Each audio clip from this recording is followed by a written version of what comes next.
Irmãos, dando continuidade ao projeto Aprendendo com as Salvos, hoje traremos a vocês o nosso terceiro vídeo da série acerca dos estudos do Evangelho de João. Hoje nos aprofundaremos nos estudos acerca dos capítulos 6, 7 e 8, deste que é o quarto evangelho da nossa Bíblia Sagrada. Se por qualquer motivo você não conseguiu assistir os primeiros vídeos iniciais, não se preocupe, querido.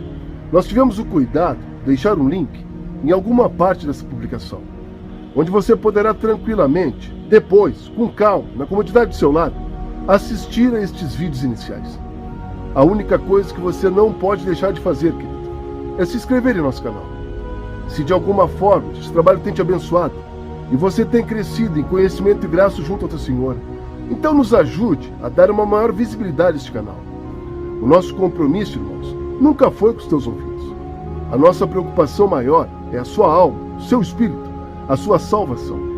Portanto, se o assunto desde já te interessa, então deixe o seu like aqui, compartilhe deste vídeo e nos peça ele pelo WhatsApp. O nosso compromisso é com a Palavra de Deus e a nossa missão é sermos fiéis às Escrituras Santas. Não saia daí, querido. São apenas 10 segundinhos.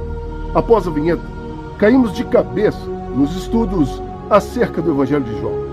Deus os abençoe.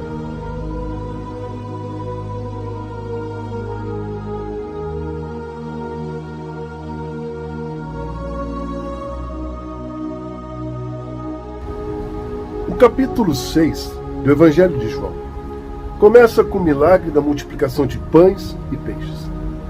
A Bíblia Sagrada nos conta de que, estando Jesus Cristo e os discípulos em um lugar chamado Tiberíades, uma grande multidão os acompanhava. E tendo Jesus subido ao monte, os seus discípulos, e percebendo a multidão ao seu redor, se volta para Filipe e lhe pergunta: Filipe, onde compraremos tantos pães para toda essa gente? E Filipe, talvez assustado com o número de pessoas que o seguiam, se volta para Jesus Cristo e lhe responde: Senhor, nem mesmo 200 moedas de prata seriam suficientes para alimentar toda essa gente.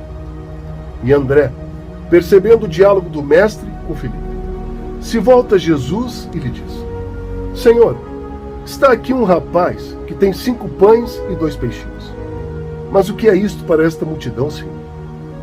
E Jesus Cristo, talvez decepcionado com a resposta de seus discípulos, afinal ambos já haviam presenciado outros milagres da parte de Jesus Cristo, tomou os pães e os peixinhos para si e, dando graças a Deus, o repartiu entre os discípulos e a multidão que estava sentada. E a Bíblia segue nos contando de que o milagre fora tamanho que não apenas a multidão ficou saciada, como também se recolheu cerca de 12 cestos de pães daquilo que havia sobrado. E tendo a multidão se maravilhado com o milagre, passaram a adorar Jesus Cristo e diziam todos: Este, verdadeiramente, é o profeta que havia de vir ao mundo para nos salvar. E Jesus Cristo, percebendo que a multidão entusiasmada queriam lhe fazer rei, se retira da presença de todos e sozinho sobe um pouco mais ao monte. Irmãos, já tarde da noite, e perdendo Jesus Cristo de vista, os discípulos descem o monte e entram em uma embarcação com o objetivo de atravessar o mar da Galileia em direção a Cafarnaum. E estando eles em plena travessia, já de noite, o mar se revolta e grandes rajadas de vento passam a se abater sobre o barco. E todos, muito assustados e cansados, afinal estavam todos a remar por horas, viram Jesus Cristo andando sobre as águas. E ao se aproximar do barco, Jesus Cristo se volta para eles e lhes diz: Não temas, sou eu. E entrando Jesus Cristo no barco, a tempestade se acalma e eles cruzam em segurança para o outro lado da margem. Aqui, irmãos, embora esta passagem bíblica seja de fato significativa, o Evangelho de João não nos traz maiores detalhes acerca deste evento. Os outros 2 evangelhos, que também escrevem acerca deste evento, são os evangelhos de Mateus e Marcos. Jesus Cristo não apenas anda sobre as águas, ele também acalma a tempestade e ajuda ainda Pedro a não se afogar quando este decide ir ao encontro de Jesus sobre as águas. Aqui, irmãos, fica a sugestão de leitura a todos vocês, como uma espécie de complementação, que também possam ler as passagens bíblicas de Mateus, capítulo 14, versos 22 ao 33, e do Evangelho de Marcos, capítulo 6, versos 45 ao 52. E a Bíblia Sagrada segue nos contando que no dia imediatamente seguinte, a multidão que havia ficado do outro lado do mar e que presenciou o milagre de Jesus Cristo saiu de Tiberíades, atravessou o mar da Galileia e chegou até Cafarnaum.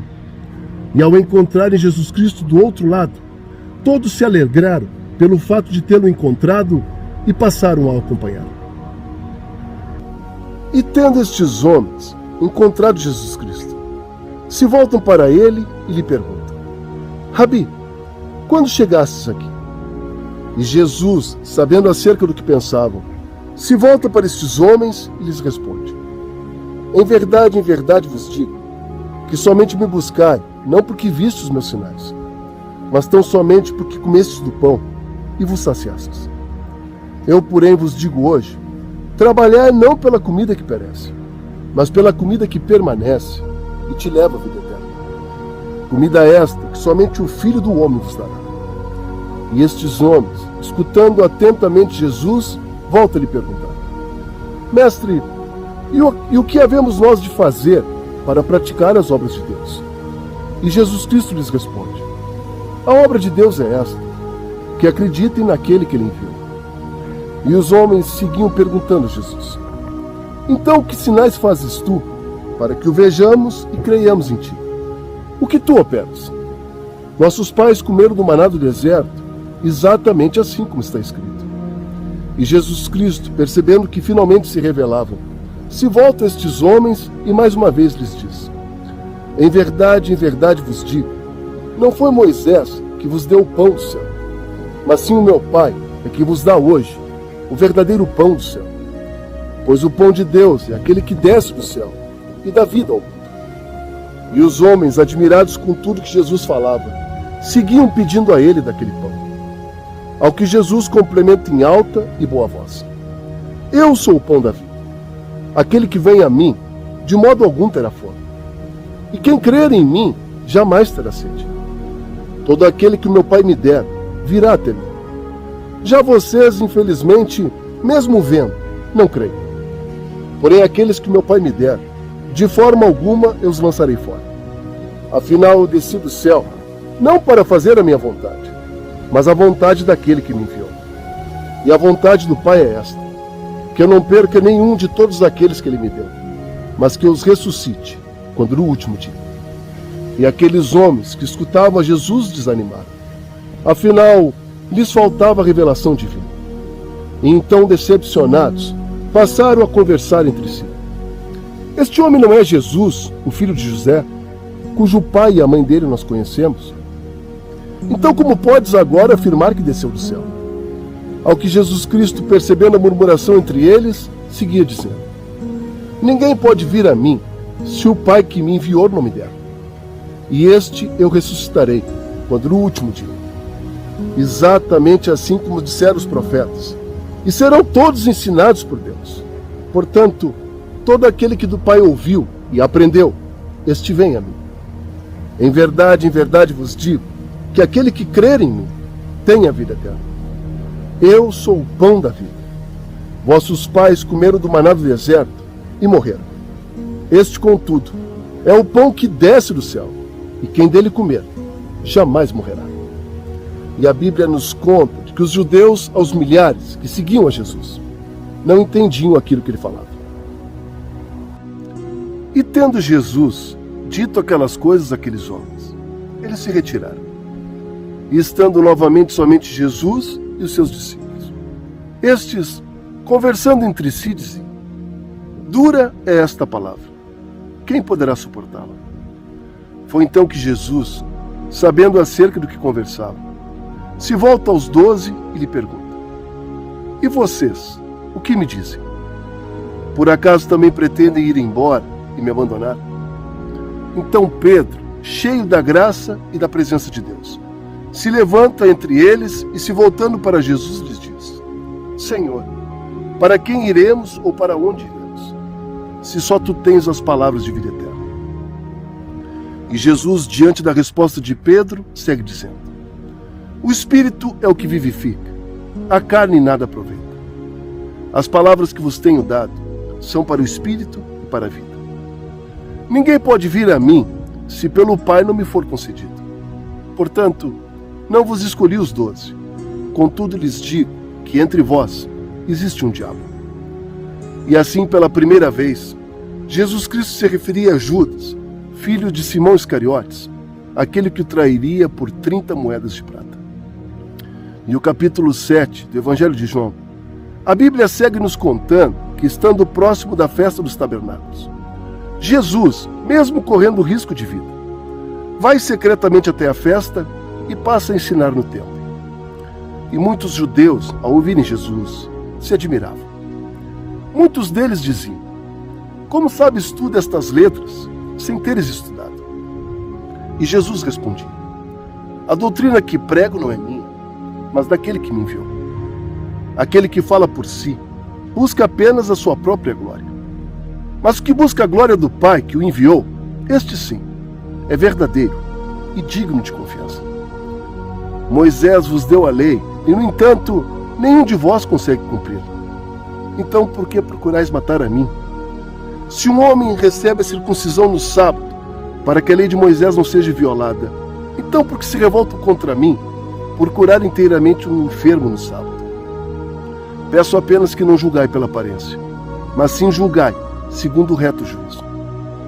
E tendo Jesus dito isto, a Bíblia nos relata que muitos creram nele, assim como também muitos judeus ainda queriam matá-lo. Mas ainda não era chegada a hora. Assim, houve uma grande divisão entre o povo por causa de Jesus.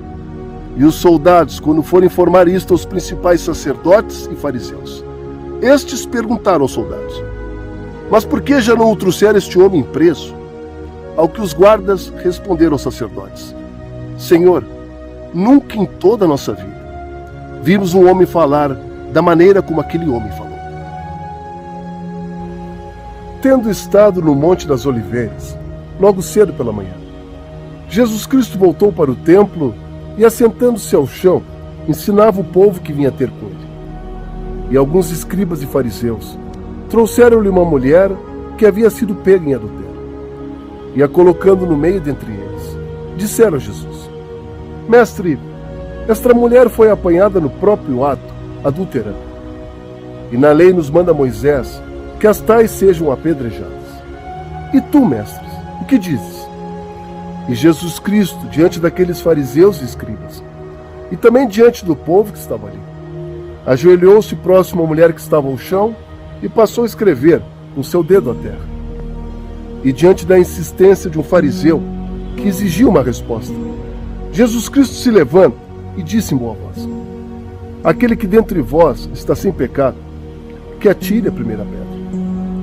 E todos, surpresos e admirados com a resposta ofertada por Jesus, aos poucos e em silêncio, começaram a se retirar. E depois que todos os acusadores daquela mulher saíram de perto dela, Jesus Cristo voltou a se ajoelhar próximo à mulher e lhe perguntou em particular: mulher, onde estão aqueles que te acusavam? Por acaso alguém te condenou? E a mulher, ainda ao chão, respondeu a Jesus Cristo: não, Senhor, foram todos embora, ninguém me condenou. Então Jesus Cristo pegou aquela mulher pela mão e, a colocando de pé diante dele, lhe afirmou: nem eu mesmo te condeno, mulher. Agora vá, e não peques mais. Sabe, irmãos, Jesus Cristo não faz acepção de pessoas. O amor que Cristo demonstra por nós é algo simplesmente inexplicável para a nossa compreensão humana. Não importa o que você tenha feito no passado, não importa como esteja a sua vida hoje, se houver arrependimento genuíno da sua parte, Jesus Cristo te quer de volta. Na verdade, irmãos, o que aqueles homens verdadeiramente queriam de Jesus era preparar uma armadilha para o nosso Senhor. Se Jesus dissesse que a mulher não deveria ser apedrejada, então ele estaria se opondo à lei judaica. Agora, se Jesus concordasse com o apedrejamento, então ele estaria agora se opondo à lei romana, que proibia os judeus de aplicar execuções. quando trouxeram a mulher adúltera para Jesus. O que aqueles fariseus mais queriam era simplesmente julgar Jesus Cristo e o acusar de traição. E a resposta ofertada por Jesus naquela ocasião foi simplesmente brilhante. Jesus Cristo disse: aquele que dentre vós está sem pecado, que atire a primeira pedra. E o capítulo 8 do Evangelho de João segue nos contando. Certa vez, Jesus Cristo falava a uma grande multidão acerca da sua missão aqui na terra. Jesus Cristo dizia: eu sou a luz do mundo. Quem me segue não andará em trevas, mas terá a luz da vida. E mais uma vez, os fariseus que o acompanhavam perguntaram a Jesus: o Senhor dá testemunho de si mesmo? O seu testemunho não é válido. Ao que Jesus Cristo pacienciosamente lhes respondia: ainda que eu desse testemunho de mim mesmo, o meu testemunho seria válido. Afinal, eu sei de onde vim e sei bem para onde vou. Já vocês julgam segundo a carne, e eu não julgo ninguém.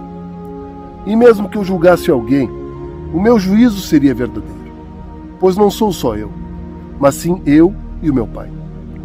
Ao que os fariseus lhe perguntavam: e aonde está o seu Pai? E Jesus respondia: se vós me conhecesse, então conheceria o meu Pai. E Jesus seguia dizendo: vós sois aqui de baixo, e eu sou lá de cima. Vós sois deste mundo, eu não pertenço a este mundo. E todos ali, incrédulos com aquilo que ouviam, continuavam a perguntar a Jesus Cristo: mas quem é vós? E Jesus seguia dizendo abertamente: eu sou exatamente aquele a quem digo que sou.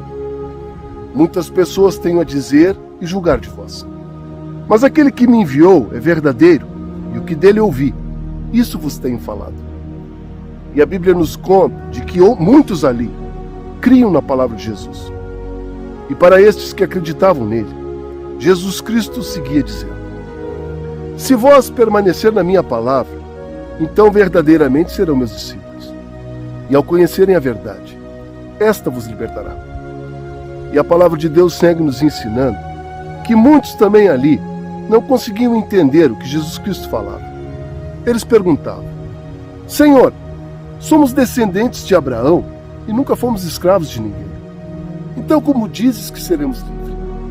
E Jesus Cristo explicava: em verdade vos digo, que todo aquele que comete pecado é escravo do pecado.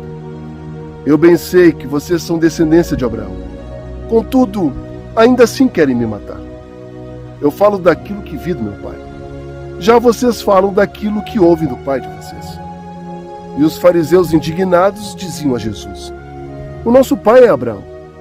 Ao que Jesus Cristo lhes respondia: se de fato são filhos de Abraão, então façam as obras de Abraão. E os fariseus, revoltados com Jesus, voltavam a lhe indagar: nós não somos nascidos de prostituição. Nós temos um pai, e este pai é Deus. Ao que Jesus Cristo concluía: se Deus fosse o pai de vocês, então vocês me amariam, porque eu saí dele. Eu não vim de mim mesmo, mas sim do meu próprio Pai, que me enviou. Já vós, infelizmente, tende por pai o diabo, e quereis satisfazer apenas os seus próprios desejos. O vosso pai é homicida desde o princípio, e nunca se firmou na verdade. Aliás, o vosso pai nunca ouve verdade. Quando o diabo profere mentiras, ele fala daquilo que lhe é particular, porque ele é mentiroso, ele é o pai da mentira. Portanto, prestem bem atenção. Quem é de Deus, ouvem as palavras de Deus. E é justamente por isso que vocês não conseguem ouvir aquilo que eu vos falo. E tendo Jesus Cristo declarado-se maior que Abraão, os judeus pegaram em pedras, porém Jesus se ocultou dos mesmos, saindo do templo. Irmãos, nos estudos de hoje, a palavra mais forte que me impactou e tocou o meu coração está lá no capítulo 6, versículo 60 deste Evangelho de João. Jesus Cristo, nosso Senhor, havia dito algumas palavras. E logo na sequência, a Bíblia nos conta de que os seus discípulos, ao ouvirem as palavras do Senhor, diziam entre si: dura é esta palavra. Quem pode ouvir? Quem poderá suportar? Sabe, irmãos, Me parece que cada vez mais, em um número crescente, as pessoas têm seguido a Jesus Cristo apenas por conveniências ou modismos. Talvez nunca, em toda a história deste país, o Brasil tenha tido um número tão expressivo de pessoas quanto hoje, que se dizem identificadas com Jesus. Pessoas que se permitem serem moldadas por Cristo até certo ponto. Pessoas que se identificam em suas vidas como cristãs, desde que isto, claro, não lhes retire o domínio da própria vida ou os prazeres que fazem tão bem ao seu próprio corpo. Pessoas que dizem a Jesus a todo instante o que deve ser feito em suas vidas e que se recusam terminantemente a renunciar velhos hábitos. Tenho visto muito evangelho falso por aí, querido, pregando uma suposta verdade de liberalismo. Dizem, tudo posso, afinal tudo foi pago. Vivemos em um mundo hoje, irmãos, supostamente recheado de cristãos, onde tudo tem de ser de fácil aceitação e cujo o objetivo tem sido sempre o de agradar a todos. Não, irmão, este não é e nunca foi o Evangelho de Jesus. Enquanto o mundo, por influência do diabo, tenta romancear o Evangelho de Jesus, eu quero ser como Pedro, cheio da presença e da graça de Deus, que enxergou em Jesus o verdadeiro Cristo. Jesus não é apenas um homem que passou por aqui e marcou seu nome na história. Jesus disse ser o pão da vida. Jesus disse, eu sou o caminho, a verdade e a vida. Jesus é o Filho de Deus. Não pergunte aos homens acerca da verdade revelada em Cristo. Leia você as Escrituras Santas e se permita que o próprio Espírito Santo de Deus te assopre ao ouvido. Revelação do céu acerca de quem é Cristo. Reflita a respeito. Um grande abraço, um abençoado final de semana e lembre-se, a porta da graça, por pura misericórdia do nosso amado Jesus, ainda está aberta. Deus os abençoe poderosamente.